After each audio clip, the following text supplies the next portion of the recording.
Good afternoon, everybody, and thanks for participating in the Spark Awards panel discussion.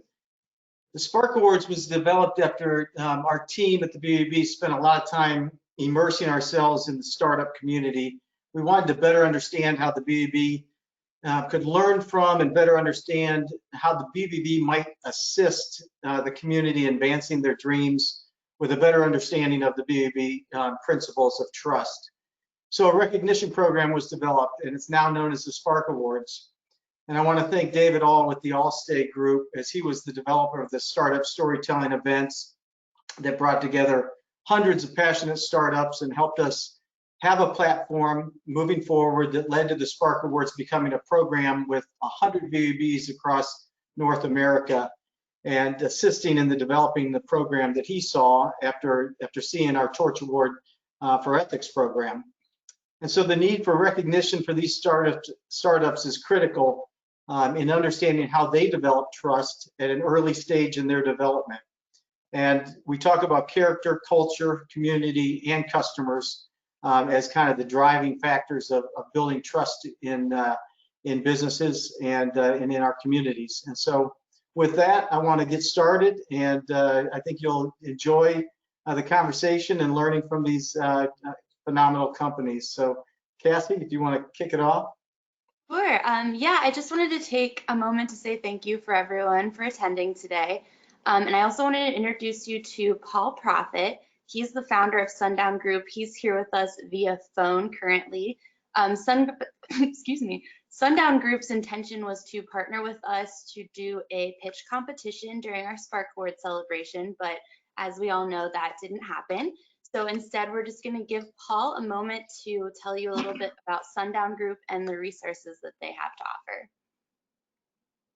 Yep, thanks, Cassie. So hi, Paul Profit with Sundown Group.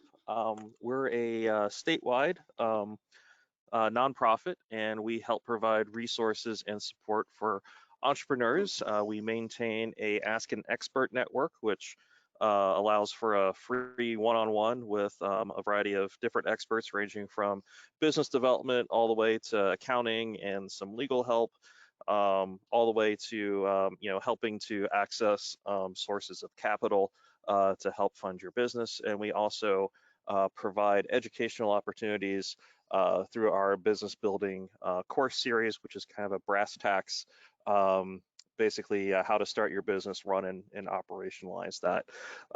Since we are in pandemic mode, we are still trying to figure out the best way to deliver that course instruction.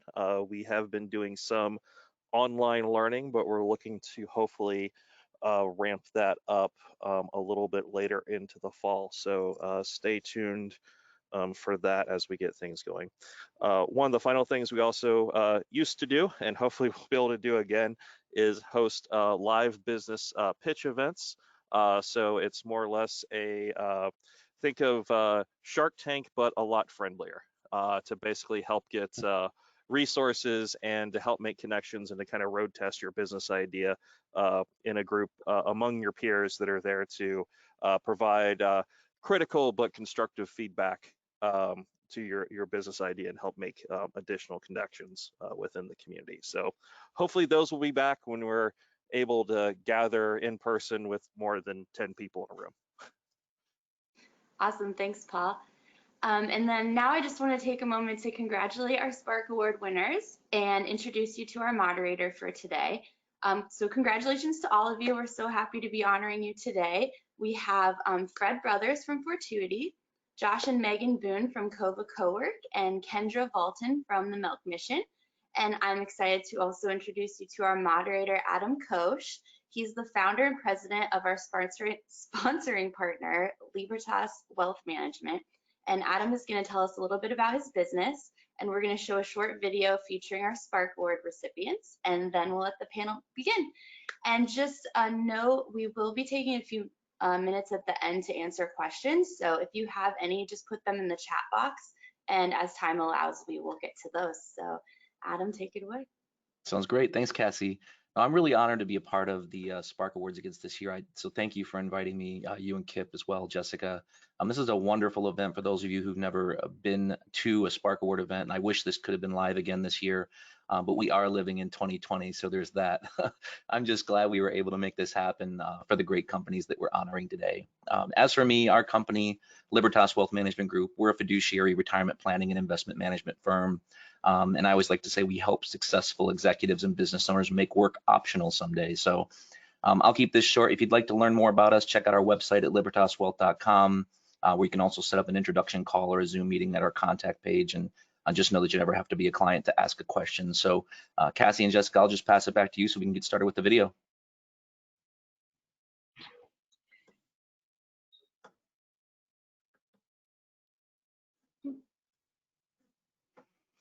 Did I go too fast? Looks like we are in the process of loading up the video, so it'll take just a moment. Sorry.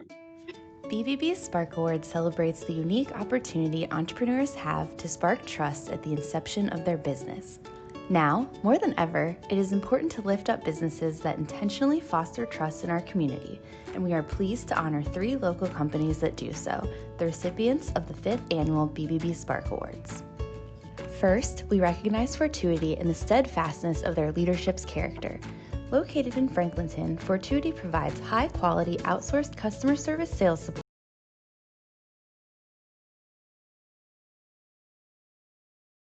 It looks like we're having some technical difficulties with the video. BBB's Spark Award Apologies celebrates for the that. unique opportunity entrepreneurs have to spark trust at the inception of their business.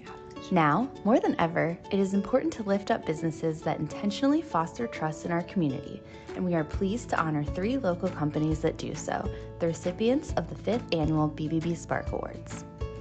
First, we recognize Fortuity in the steadfastness of their leadership's character. Located in Franklinton, Fortuity provides high-quality outsourced customer service sales support and business outsourcing services to Central Ohio companies. Fortuity aims to employ underutilized inner-city workers who want a better work environment and a clear career advancement path. Through their nonprofit partners, Fortuity provides their employees with extensive support services which help them manage common workforce challenges and aim to disrupt the generational cycle of poverty. Next, we acknowledge the intentional and supportive culture of Coba CoWork. Coba is a co-working space in the heart of Columbus with on-site professional childcare. They reimagine the work experience by bringing diverse peoples together and giving them the tools needed to connect, create, and thrive. Coba CoWork is much more than a workspace. It is an active community space that supports local artists and provides scholarships for social entrepreneurs working to make a difference. They believe that parents, entrepreneurs, and small businesses deserve their support and are constantly evolving their culture to best support their members. Finally, we honor the unyielding support that the Milk Mission provides to our community. The Milk Mission believes it is their social responsibility to provide culturally competent breastfeeding education to African American women and make this knowledge accessible to women from all socioeconomic backgrounds with the goal of combating the epidemic of infant mortality in Central Ohio. They participate annually in National Breastfeeding Awareness Month by holding an event that provides mothers with lactation care items. They participate in Black Breastfeeding Week, and they consistently share their free breastfeeding mini class with mom groups online. With a global pandemic and protests happening all over the country, society is changing. But one thing that hasn't changed is that trust and ethical business practices are the backbone of businesses in Central Ohio. Congratulations to the 2020 Spark Awards recipients. We applaud your dedication to fostering trust in business and making Central Ohio a better place to live and work.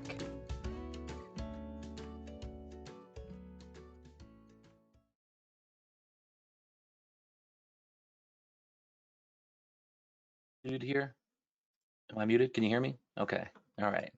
So thanks for your patience, everyone. I see we've got a bunch of attendees on here, and this is wonderful. So hopefully that gives you a little bit of a taste of what the live event might be. So once this is all behind us, hopefully next year we can have another fun, big live event next year. But I not only have the honor of being the moderator today, but I've gotten to know these companies just kind of behind the scenes.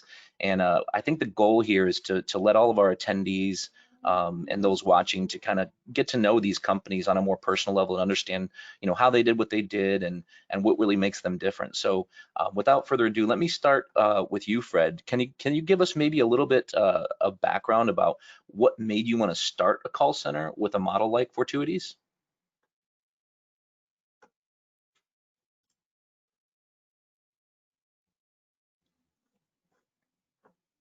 Fred, I think you might be muted. Let's take a moment to. How about now? There we There go. Okay, we can do technology. Adam, thanks very much. First, I'd like to thank Kip and the BBB team for their interest in the work that we do at Fortuity, including recognizing us with the Spark Awards. It's been a hard year for all of us, everyone on this call, everyone in Central Ohio and around the world, and it's just really nice to focus on something positive like the Spark Awards. We're grateful to be included. Thank you all very much. How do we start? We were focused on the incredible disparities in Central Ohio. We're one of the most segregated cities in the US. Mayor Ginther talks very passionately about two Columbuses and about our neighbors for whom opportunity has passed them by. Most of the job growth in the Central Ohio major metro area has been outside of the city of Columbus in the more affluent suburbs. We wanted to do something about it, but we were good at growing companies, not necessarily experts at the issues of poverty and opportunity equality and how you advance people. So we thought we might create a business that also creates opportunities for people living in our center city. We were good at business. We saw a need. At the time, Franklinton was the poorest neighborhood in Central Ohio. It's undergoing some transformation now. And most of Franklinton, the commercial quarter, was right on the Broad Street bus line, which was really strategic for our neighbors who we're targeting, because a lot of them are dependent upon public transportation. And the location that we ended up in, right on West Broad Street, 400,000 people in Central Ohio who live in low opportunity neighborhoods can get to us on one bus. That's really important because it's sustainable. Fortuity has two missions: to create better work opportunities so that our employees have the opportunity to work themselves out of poverty. That's our social mission. And to create a sustainable and growing business so we can offer more opportunities to those folks. You asked what made us start this. We wanted to do a little good in the world, and the thing that we knew how to do was grow businesses. So we started from the perspective that the only way out of poverty is through a good job. That makes sense. And in fact, you just mentioned something about support, and I guess I'll kind of segue that into leadership. So you offer a lot of support to your employees. If you don't mind, can you share share with me a little bit more about your leadership's efforts to provide the kind of extensive support that you do to your employees? And then while we're at it, just to piggyback on that, what kind of common workforce challenges do these efforts that you implement address, would you say? Thanks for asking. One of the most common misconceptions about the working poor is that they don't want to work. That's greatly not true. Most of the folks each of our ages have had dozens of jobs, some of them more than dozens of jobs. The recurring theme is they can get a job, they just can't keep the job, and as a result, they can't keep advancing. When you keep turning over, you tend to reset at the same money you were making at the last job. They can't keep the job because they mostly have complications and barriers in their personal lives that disrupt their work lives. Transportation is a huge issue. As I mentioned, most of the good jobs in Central Ohio have moved near the outer belt or outside of the outer belt. They're not in the center city where our low-income neighbors live and the folks for whom a better than entry-level job would be a career opportunity. Finding a better opportunity near where they work is near where they live is nearly impossible, but they also don't have the time to do it. Imagine if you're a single working mom trying to take care of your kids, trying to work, you're relying on Coda. Some of them spend 2.5 to 3 hours each way every single workday, commuting with their child to childcare, then commuting from childcare to work, then commuting back from work to childcare, and commuting from childcare to home. We modeled some of this, and it was astounding. A single mom that was working a normal 8-hour shift on Coda to find a good job. Typically, she and her child had to leave the house at 7 a.m. and for a 9 a.m. shift, get off at 5 or 4:30. They weren't getting back to the house until 7 p.m. So an 8-hour shift became a 12-hour day with the commute. Imagine if you're stuck in this cycle, you're just trying to survive. You don't have the time and probably don't have the tools to find a better job. You're stuck right where you are in a dead-end job, working hard.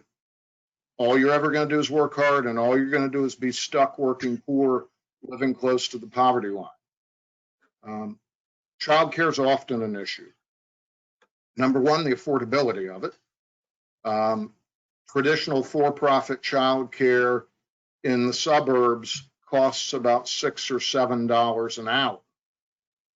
If you're making $10 or $12 an hour, that's just not possible. There are nonprofit low-income solutions available, but they typically locate in the basement of a church or somewhere where they can get a really cheap rent, and it's not on a main bus line. And so you're back to problem number one, which is transportation is a huge issue. There are other barriers and challenges that cause them to keep cycling in and out of employment, resetting at the same money.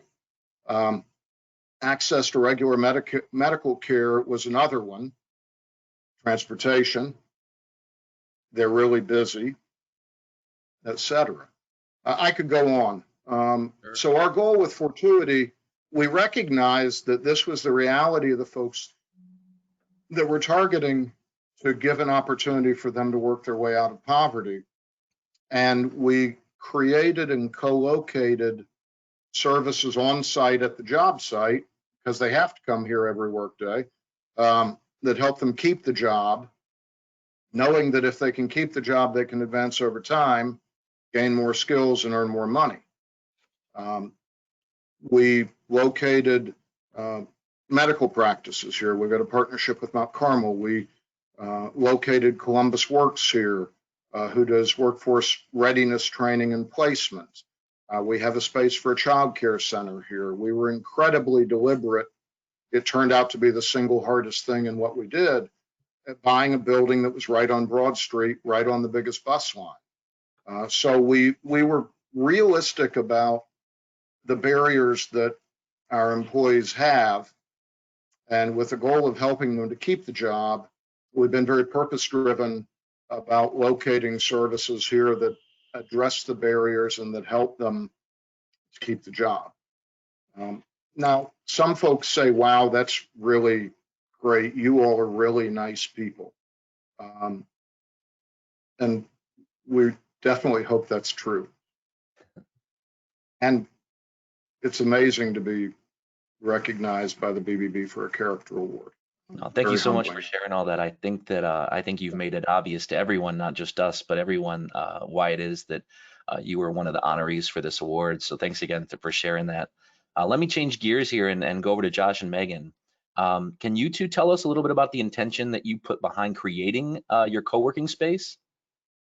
Sure. Yeah, and just to echo what Fred said, we're very appreciative of this award, and thank you all for pivoting and getting this online in the era of COVID as we all figure out how to do Zoom calls and webinars and whatever else. So it's great to see everyone virtually.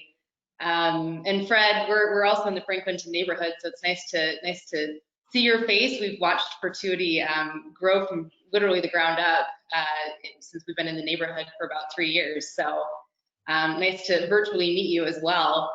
Yeah, so I guess Stop by for coffee sometime. yeah, come down to Bottoms Up. We run Bottoms Up Coffee as well in the neighborhood. Come on down, it's great. We have 2 Coba CoWork locations. One is at our Bottoms Up location, and then we've expanded into the east side of Franklinton as well, in the Gravity development here. We started Coba 3 years ago on a small scale, and really wanted to create a space that was community oriented and focused on providing opportunity for collaboration. You know, small businesses and entrepreneurs, it's just, there's a lot of things that you just can't do by yourself, and it's tough, and it's hard to get the right network of you know, help and facilitate, like, just things like, oh, I didn't think about, you know, the legal aspects of this, or I didn't think about how to market my business or whatever else.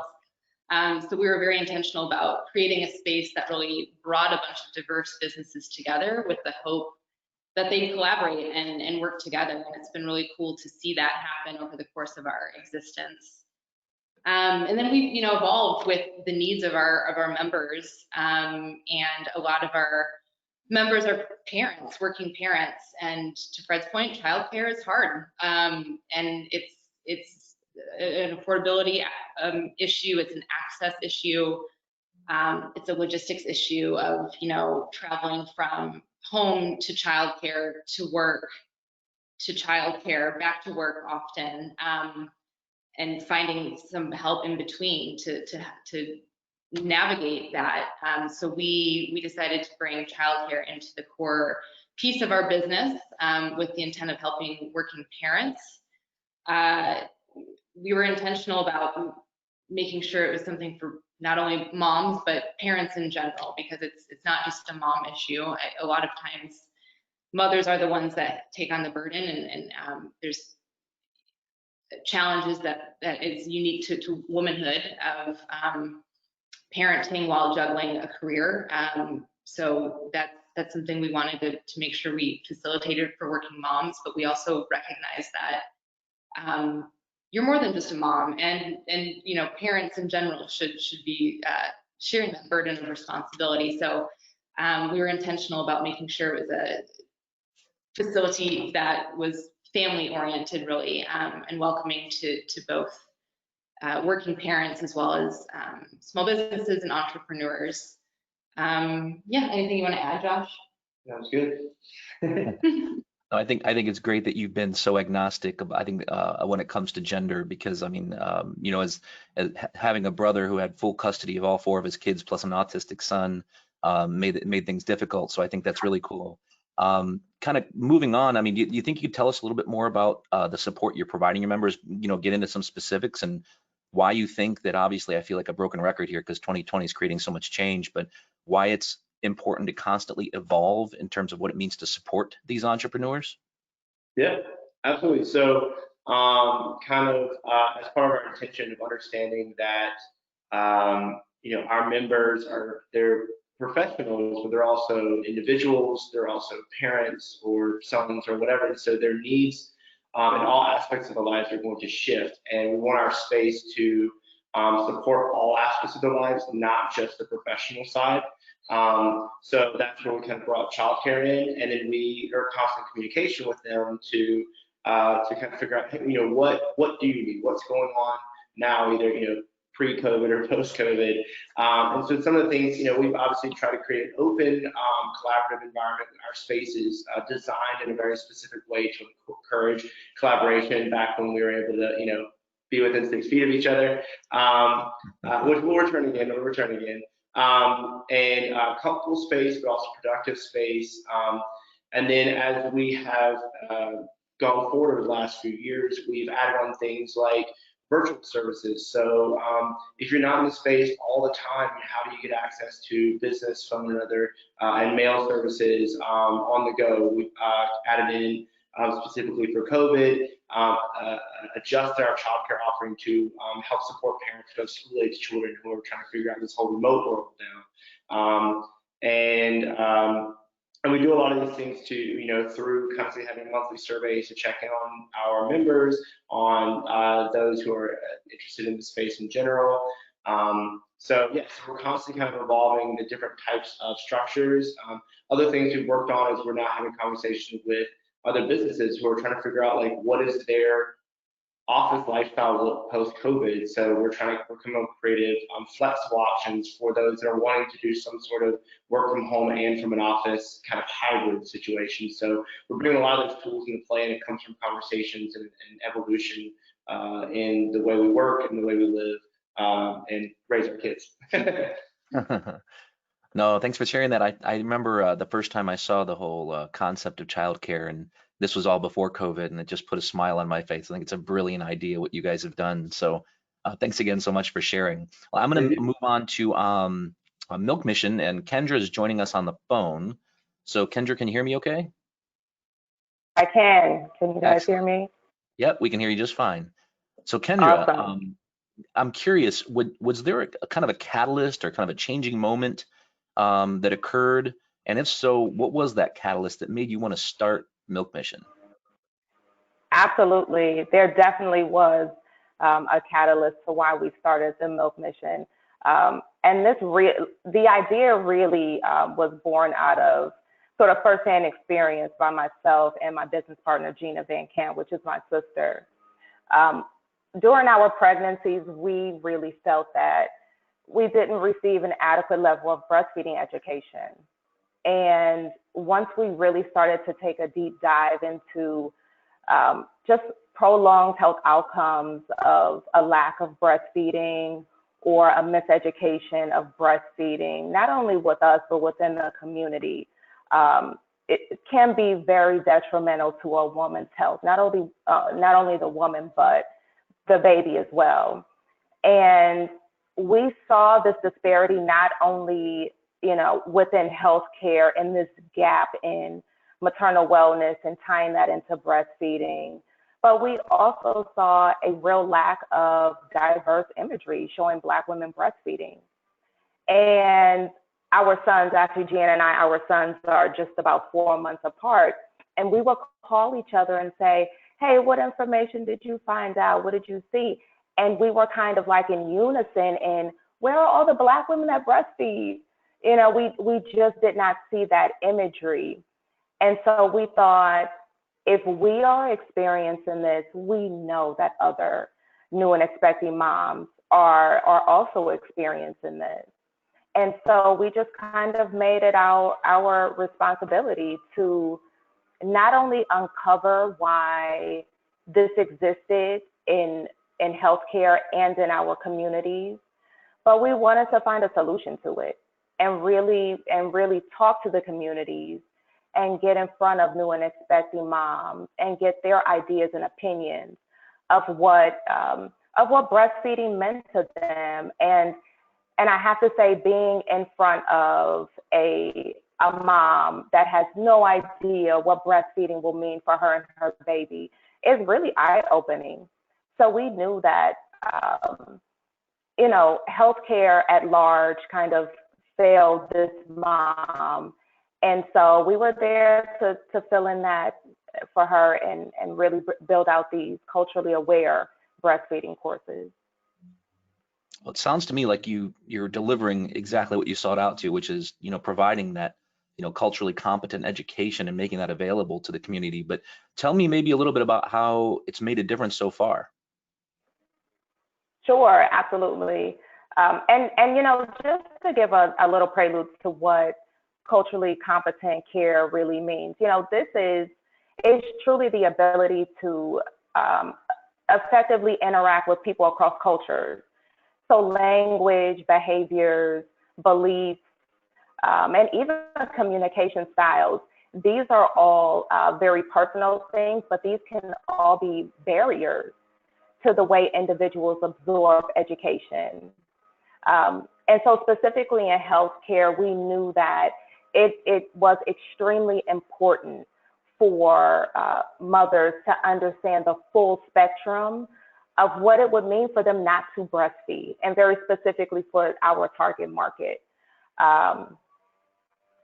So yeah, we look at the difference that we're making, and we really get this out of, you know, social media interaction. Our clients, we have moms that are on the third baby, they did not breastfeed the first two, and they're with, you know, they're on baby number 3, and they go, where were you my first pregnancy? Where were you? You know, I really needed this. And not only is it a lack of education, but there's miseducation. And when we start to really break down those barriers, we know that when you start to implant accurate information within your community, then it circles. You know, people talk, moms are with moms, and you know, when you see your next door neighbor breastfeeding, or she says, hey, I'm breastfeeding my baby now, you know, that mom could say, wow, where'd you find out about that at? Or let me know more, or connect me. I mean, for us, word of mouth is incredible. And not only have we found probably 70% of our clients from word of mouth, but they are within our communities. And we see these moms sometimes. So it's really awesome. That's great. As the father of 10 and 7-year-old boys, I can think back to the days when this was really important. It almost felt like you had to seek it out, you know. So I think it's wonderful that you're creating so much awareness, just overall, you know, especially as it relates specifically to that cultural competency and the education you're providing. So thanks so much for sharing all that. I'm going to start back at the top now. And I know some of us have already talked a little bit about COVID, right? I think that's kind of you can't really avoid it these days. But Fred, tell us a little bit about how you've had to pivot and change things at Fortuity because of the coronavirus.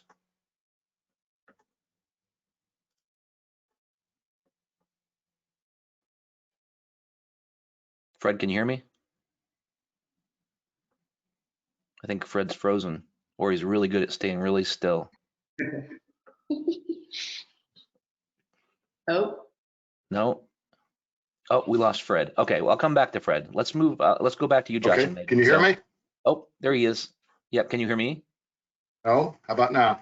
How about now? Can you hear me? Oh, it's catching up. Can somebody put a Verizon background behind me? Can you hear me now? Can you hear me now? I can hear you now.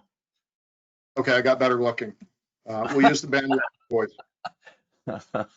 Plus now I can make funny faces at you. That sounds good. All So right. how we pivot because of COVID? Correct. We spent years in development of this concept, and then several years completely renovating the building. And we launched on February 24th. So finally, after years and years and years of work, literally it was 5 years, we launched on February 24th with customers and with brand new agents. And 3 weeks later, the work from home order hit. Fortunately, our technology works from home, so we sent everyone home, and we ran a production call center from everyone's kitchen table for 10 weeks. We were able to come back June 1, and we've been in the office ever since. We're fortunate to have a very socially distant, capable center, so we don't have any problems with social distancing. But it's also affected our sales pipeline. A lot of the bigger companies that we were talking to are, and I mean this very respectfully, kind of frozen right now. They're trying to figure out how long the virus continues to be in effect. A lot of them have said, we're not doing any meetings until next year. So we've demonstrated that we can do this from home, and that our technology and our people are awesome. Right now, what we're doing is completely pivoting our sales pipeline to smaller and medium-sized companies, because the biggest corporations aren't going to want to make any decisions till probably the second quarter of next year. Sure. Okay. But since we're talking about the virus again, actually, I'm gonna finish with the two of you, Josh and Megan, and then we'll come back to Kendra. Can you hear me, Kendra? Yes, I can. Okay. Same question for you. I think you touched on it just briefly, but you've got a pretty unique business in that, I don't want to say it might require a lot of face-to-face time, but tell me how have you made changes since mid-March when everything kind of went haywire? Sure. So I think we definitely were on this path, I would say in late 2018, going into 2019. We knew that we wanted to create an environment where our breastfeeding classes and consultations, they were available to, a mom who worked third shift and could not, or a mom who couldn't bundle her newborn up and get to a hospital or a clinic to receive breastfeeding care. And so we really, from the beginning, we thought about virtual consults.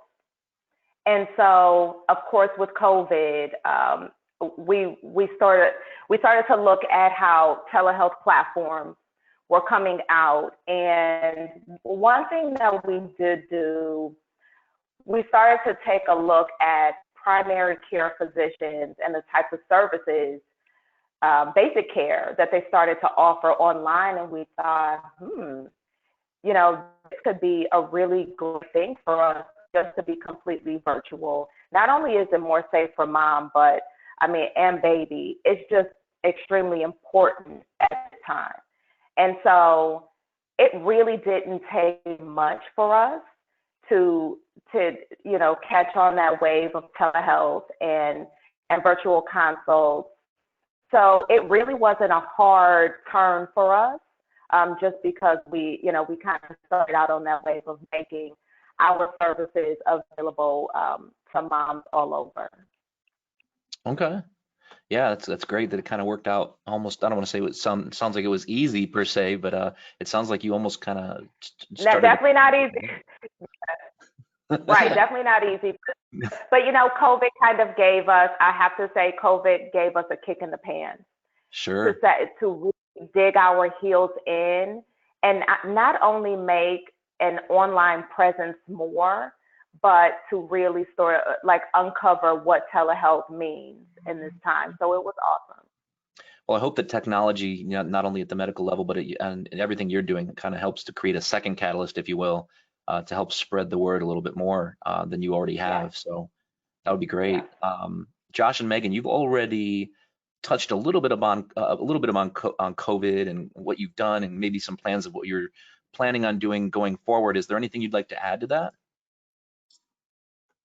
Well, I guess I can talk to the childcare if you want to talk to the virtual services a bit. But when we first started, we were really focused on infant and toddler care because when kids reach school age, there's a built-in solution typically for parents with kids being at school to some extent. So with COVID, when we were able to reopen, and as we were kind of thinking through the reopen plans, we had a lot of good conversations with members and other parents and organizations in the community, and realized pretty quickly that there's challenges that parents are facing working from home while also homeschooling and also managing just normal life family time. And that's a lot to ask of a parent, and that's a lot to ask of a child as well.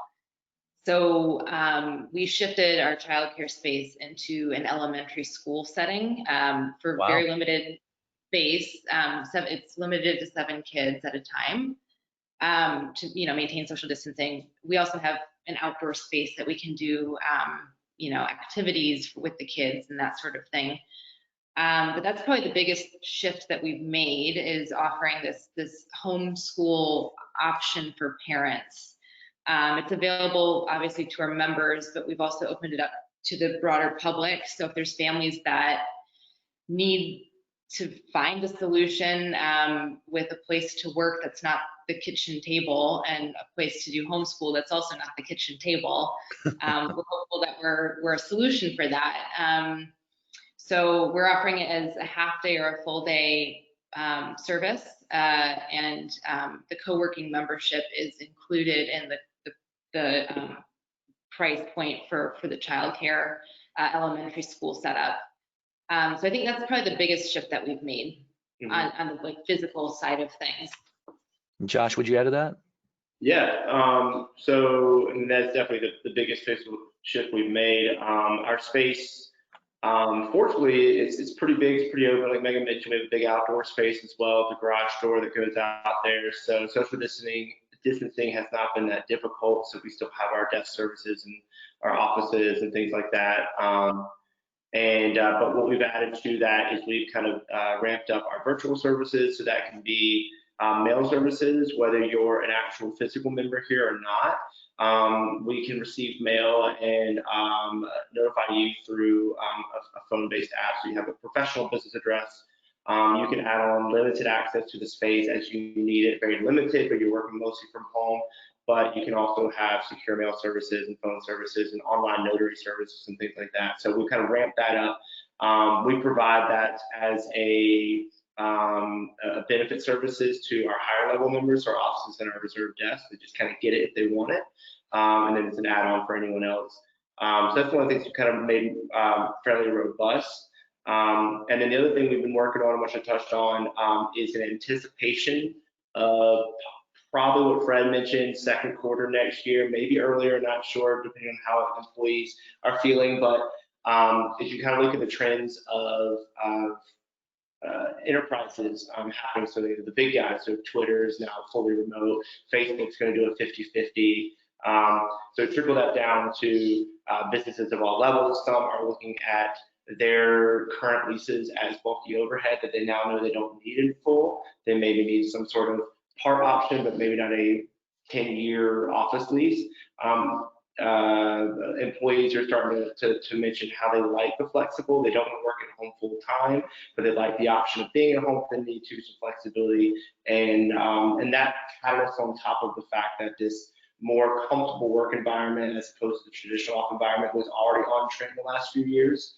So we've been creating a flexible work program to work with enterprises to basically say, how can our services kind of meet your needs of this? You don't need a full-time space. You need some sort of professional space for your teams to meet up.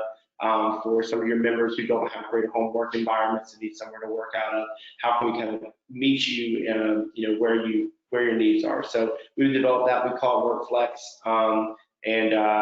it's developed. We're just kind of starting to kind of get the word out, but we know that businesses aren't quite ready to make that move yet, but we're anticipating it. That's great. I think that in any time in any business, I think it pays to be proactive and stay ahead of traffic, so to speak. But I think it especially is important now. I have one more question for all three of you, but before I get to that question, if there's anybody who's on the call who has any questions, go ahead into the panel, the GoToWebinar control panel, type in your questions if you have any. We'll start compiling those so that we're ready here. But what I want to do this last question is I want to ask each of you the same questions, but I want you to answer it in 2 minutes or less, if you can do that for us. So we'll start from the top. We'll go Fred, then Kendra, then Josh and Megan. But the question is this. Obviously, all three of you, I mean, you're winning a very prestigious award. This is a really, really honorable opportunity for all three of you. And there was other companies who were wonderful, by the way, who didn't necessarily make the cut, but still wonderful companies nonetheless. So what I'd like for you to answer is, for everybody watching, whether it be now or on the recorded event in the future, is what advice would you give to budding entrepreneurs who are looking to start their own companies in the future, and how could we support them? 2 minutes or less. We'll start with you, Fred.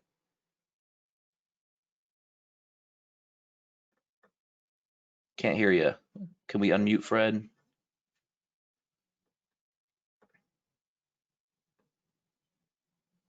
Still can't hear you, Fred. I'm a horrible lip reader, otherwise I'd translate. Looks like we might be losing him again. Yeah, maybe. Why don't we start with Kendra? Kendra, can you hear me? I can hear you. Yeah. Okay. So same question, advice Sure. to budding startup entrepreneurs who want to start a business. What advice would you give them and how can we support them? 2 minutes. Sure. So advice to budding entrepreneurs, it's twofold. Execute, execute, execute your idea. You know, I think that the biggest thing I hear, even when talking to people who want to have a business or start something, is that you have a million ideas, and you keep playing off of those ideas and you never do it. You know, one thing that Gina and I really had to learn is that an MVP, a minimal viable product, is your best friend. Because, and is that Josh or Megan over there giggling? I know we've had these endless conversations at Coba CoWork, and it's almost like, what is your idea surrounding this? Put together an MVP and execute it. Get your takeaways from that execution and start to scale. And, you know, look at what you've learned from that. And twofold, do not change your message. The best piece of advice that Gina and I received in building out the Milk Mission was, don't ever change your message. It has to be a passion, you know, and that's when you really put your heart and soul into building out a business. So execute and don't change your message. I love that. It's like you can analyze a million ways to swing the bat, but if you don't actually swing the bat, you're not going to hit any home runs, right? So, Absolutely. Fred, if you can hear me, back to you, 2 minutes or less. Advice to budding entrepreneurs and how we can support them. Can you hear me? Yep, we got you. This was advice from Doug Kreidler, who is the president of the Columbus Foundation. And it's very similar to what she was just talking about. He said, define the problem you're trying to solve really narrowly and then stick to it. If you try and solve too many problems, the ecosystem will eat you up. And whether it's a social problem you're trying to solve or it's a business you're trying to build, be very, very specific and stay focused on what it is you're trying to accomplish, because I've worked with a lot of small growth stage companies and most of them die from a lack of focus, trying to solve too many problems at the same time. So figure out what you're trying to solve, stay with it, stay focused. It makes complete sense because entrepreneurs are idea people, right? That's what we are. So last but not least, Josh and Megan, advice to startups and people who want to do exactly what you've done. What would you tell them? I smiled at Josh when Kendra was talking about execution. We were just talking about that this morning. I saw you look at each other. Yeah, so, and we talk about it all the time at Coba. And Kendra's one of our members. So, hi, Kendra, we miss you. Hey, guys. So, yeah, I mean, just do it, try, put something out there. If it falls apart, it's okay. That happens. There's going to be missteps, there's going to be mistakes, but if you don't just do something, then you'll never know if it's going to come together. So I don't know, that's, I guess my advice is just put it out there and do it. And Fred, great point. I mean, keeping focused is so important, and knowing what are you trying to get at rather than throwing spaghetti at the wall. Have a bit of a plan, which we also were talking about this morning. Go ahead. Yeah, and to actually piggyback off that, and to our other point is, you know, prepare for challenges, and we'll call them pivots and not mistakes, but whatever. You know, I always say one of my favorite quotes was like Eisenhower. He said, you know, plans are pointless, but planning is indispensable. And then the great Mike Tyson said, everyone has a plan until they get punched in the face. That's right. So, you know, we kind of do that. And as we talk about all this COVID stuff, it is dead on the money. You know, have a plan of action, be ready to execute it well, and then don't be afraid to change that plan of action when something, either you mess up, you realize something's wrong, something you couldn't plan for goes awry. So don't be so stuck in your ways that you can't pivot, but I do love the idea of also being very understanding about what's your mission, what's your purpose, what are you trying to solve, because that's still your end point. That doesn't change, it's how you get there, money. So that's kind of the big things that we focus on here as well. So yeah. All right. I think that I'll be the first to admit that as a business owner myself, I feel like I think the world's always evolving and you're always facing new challenges. And what I'm hearing is from Fred, I'm hearing take your idea and focus. I'm hearing from Kendra, execute that idea once you have that focus, right? And then I'm hearing from you, Do. I'm so glad you said this, but I'm hearing resilience, because you're going to fail and fail repeatedly. And I think that the more people fail and get up and fail and get up, I think that that's kind of the recipe. So thank you all for sharing that. I'm going to pass the mic back to Cassie and Jessica and let you two kind of take it from here. I don't know if there's any questions or not. Yeah, we are going to end on one question. Before we do that, I just wanted to say thank you so much, Adam, for moderating the panel. That was awesome. My pleasure. And congratulations again to our Spark winners. You all are amazing. It's awesome what you're doing for the community and everything. We really appreciate you. And last but not least, a special shout out to Columbus Young Professionals. They allowed us to host this during their Young Professionals Week, which is really great. All the things that they've done to pivot and still hold their Young Professionals Week, I highly recommend you check out any of the virtual or semi-virtual events that are going on. I think you can find them on their website and their Facebook page. So thanks again, CYP and Derek, for that. And so we did just have one question. So if we want to just do the same order, we'll go Fred, Kendra, then Josh and Megan. They just want to know what drives you, what gets you up in the morning.